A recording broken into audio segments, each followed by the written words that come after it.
નમસ્કાર મિત્રો મજા આવે છે ને?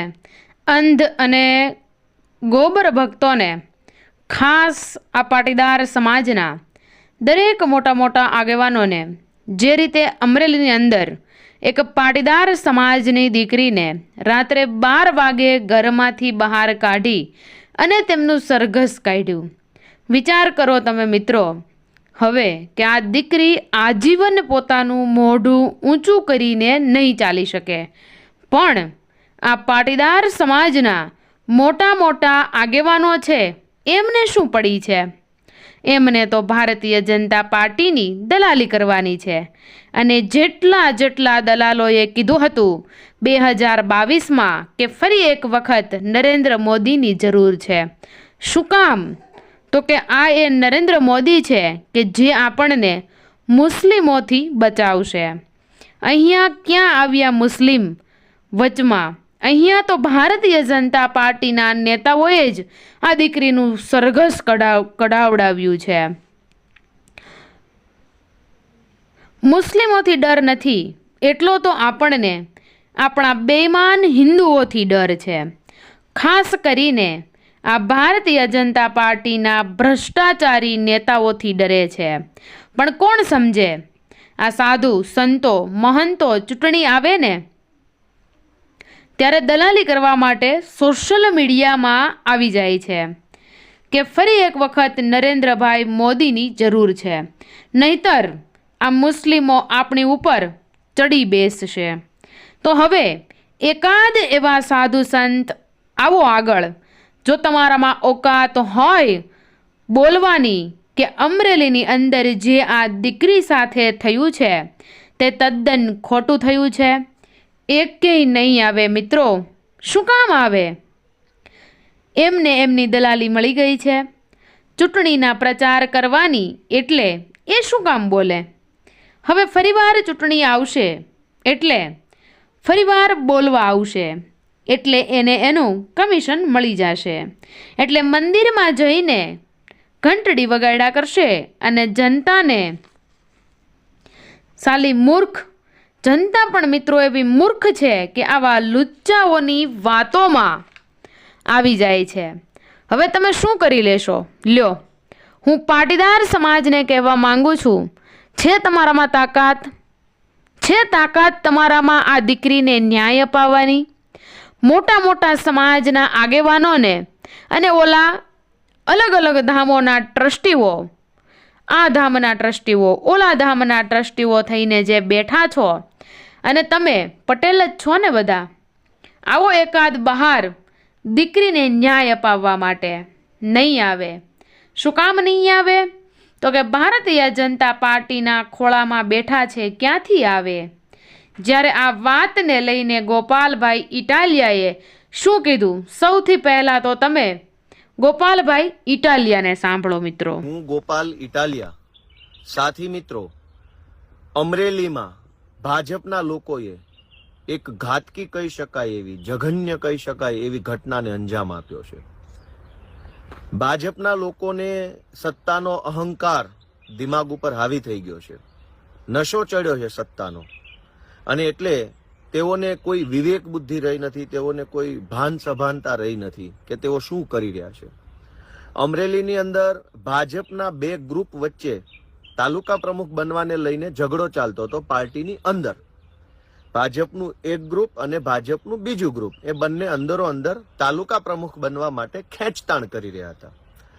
આ ખેંચતાણને અંતે ખેંચતાણ ખૂબ વધી તો ભાજપના એક ગ્રુપે બીજા ગ્રુપના હોદ્દેદાર વિરુદ્ધમાં એક નકલી લેટર બનાવ્યો. ભાજપના લેટર પેડ ઉપર, તાલુકા પંચાયતના લેટર પેડ ઉપર એક નકલી લેટર પેડ બનાવ્યો ભાજપના એક ગ્રુપે, અને લેટર પેડ વાયરલ કર્યો, જેની અંદર જિલ્લામાં કેટલો દારૂ વેચાય છે, કેટલા ગુનાઓ થાય છે, એના હપ્તા ભાજપના સ્થાનિક ધારાસભ્ય સુધી કેવી રીતે પહોંચે છે, એ બધી વાતો લખવામાં આવેલી. વાત સાચી હોય કે વાત ખોટી હોય એમાં નથી પડતા, પણ ભાજપના એક ગ્રુપે ફેક લેટર બનાવ્યો, બીજા ગ્રુપની વિરુદ્ધમાં બનાવ્યો અને વાયરલ કર્યો. પોલીસે એની અંદર 3-4 આરોપીઓની ધરપકડ કરી. આ આરોપીઓમાં એક દીકરીની પણ ધરપકડ કરી. આ દીકરીની શું ભૂમિકા હતી?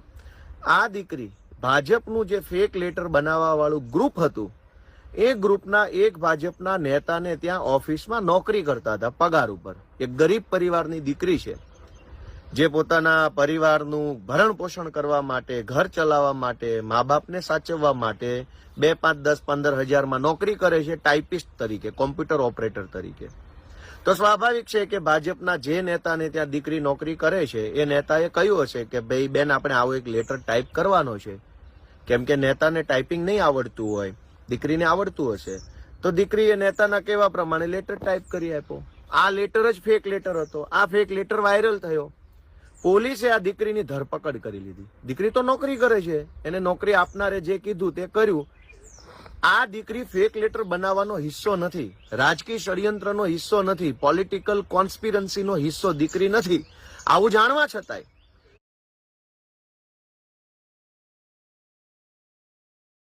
ધારાસભ્યના દબાણમાં આવી પોલીસ ભાજપનો હાથો બની, ભાજપના દલાલ બનીને અમરેલી પોલીસ વાળાએ એક માસૂમ ગરીબ દીકરીની ધરપકડ તો કરી, પણ ધરપકડ કર્યા પછી ભાજપના દલ્લા જેવા જે કાંઈ 2-4 અધિકારીઓ છે એને આ દીકરીનું સરઘસ કાઢ્યું. 6,000 કરોડનો મહાકૌભાંડનો આરોપી ભૂપેન્દ્ર ઝાલા છે, એનું સરઘસ નથી નીકળતું ગુજરાતમાં. પણ એક માસૂમ દીકરી કે જે નોકરી કરે છે, પેટ પાલવા માટે, પરિવારનું પાલન કરવા નોકરી કરે છે, એ દીકરીને રાજકીય ષડયંત્રનો ભોગ બનાવી ભાજપ વાળાએ, ભાજપના ધારાસભ્યના કહેવાથી ભાજપના એજન્ટ પોલીસ વાળાઓએ દીકરીનું સરઘસ કાઢ્યું અમરેલીની બજારમાં. શું બોલીએ? ભાજપ વાળાને સત્તાની હવા કેટલી ભરાઈ ગઈ છે, કેટલો સત્તાનો નશો ચડ્યો છે કે એને ભાન નથી કે તમારા બંને ગ્રુપોની રાજકીય દુશ્મનીની દાજ જે છે, રાજકીય દુશ્મનીની ખીજ એક માસૂમ દીકરી ઉપર ન ઉતારવી જોઈએ. અને દીકરીઓના સરઘસ કાઢીને શું સાબિત કરવા માંગે છે? ભાજપ વાળા બળાત્કારીઓને રોકી શકતા નથી, ભાજપ વાળા બુટલેગરોને રોકી શકતા નથી, ભાજપ વાળા ડ્રગ્સ માફિયાને રોકી શકતા નથી, ભાજપ વાળા ખનીજ માફિયાને રોકી શકતા નથી, પણ એક દીકરીના સરઘસ કાઢવામાં શુરા થઈને ફરે છે. સમય બધાનો હિસાબ લેશે, આમ આદમી પાર્ટી બધાનો હિસાબ લેશે, સરકારો બદલાશે. જેણે જેણે ભાજપની દલાલી કરી છે તમામ દલાલોને પૂરા સન્માન સાથે એણે કરેલા દુષ્કૃત્યનો બદલો આપવામાં આવશે. જય હિન્દ. 100% ગોપાલભાઈ ઇટાલિયાએ જે વાત કરી છે એ સત્ય છે કે આ ભારતીય જનતા પાર્ટીના ઘમંડી અને અભિમાની નેતાઓને સત્તાનો નશો એટલો હાવી થઈ ગયો છે કે જે કોઈ પણનું અપમાન કરતા જરા પણ અચકાતા નથી. હવે આ સંસદ ભવનની અંદર ડૉક્ટર બાબા સાહેબ આંબેડકરનું પણ અપમાન કર્યું. શું કરી લીધું દલિત સમાજે? શું કરી લીધું દલિત સમાજે? જે ભારતીય જનતા પાર્ટીના ખોળામાં બેઠા છે એ લોકોને તો બોલવું છે, પણ ક્યાંથી બોલી શકે મિત્રો? ક્યાંથી બોલી શકે? ભારતીય જનતા પાર્ટીના ખોળામાં બેઠા છે અને ખુરશી વાલી છે એટલે આ બધું જ ચાલવાનું છે. પરંતુ જે રીતે ગોપાલભાઈ ઇટાલિયાએ વાત કરી કે આવનારા દિવસોમાં ભારતીય જનતા પાર્ટીને જનતા મુંહ તોડ જવાબ આપશે. એટલે મિત્રો જાગૃત બનો.